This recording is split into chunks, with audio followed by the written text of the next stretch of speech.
প্রিয় দর্শক, আসসালামু আলাইকুম। আজকে আমি আম আর নারিকেল দিয়ে মিষ্টি তৈরি করব। এই মিষ্টিটা খেতে খুবই সুস্বাদু হয়েছে। দেখুন কত সুন্দর কালার হয়েছে। 1 কাপ নারিকেল কোড়া নিয়েছি। কিছুক্ষণ আমি নাড়তে থাকবো। নারকেলটা প্রায় হয়ে গেছে। এখন আমি এর মধ্যে আমের পিউরি দিয়ে দেব। পাকা আম আমি ব্লেন্ডারে ব্লেন্ড করে নিয়েছি। এর মধ্যে আমি চিনি দিয়েছি 3 টেবিল চামচ। এলাচের বিচি কিছু দিয়ে ব্লেন্ড করেছি। ভালো করে একটু নেড়েচেড়ে নিয়েছি। নেড়েচেড়ে নেওয়ার পরে এখানে আমি 1.5 কাপ গুঁড়া দুধ দিয়েছি। দিয়ে আবার ভালো করে একটু নেড়েচেড়ে নিব। যতক্ষণ পর্যন্ত না হয় ততক্ষণ আমি নাড়তে থাকবো।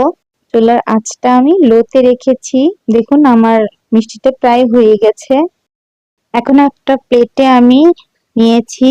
হাত দিয়ে ভালো করে এখন আমি বানিয়ে ফেলবো। এখন আমি হাত দিয়ে এইভাবে সব মিষ্টিগুলো বানিয়েছি। আর গুঁড়া দুধের মধ্যে একটু মাখিয়ে নিয়েছি ম্যাঙ্গো সুইট। আমি একটা ভেঙে দেখাচ্ছি, দেখুন কত সুন্দর হয়েছে। আল্লাহ হাফেজ।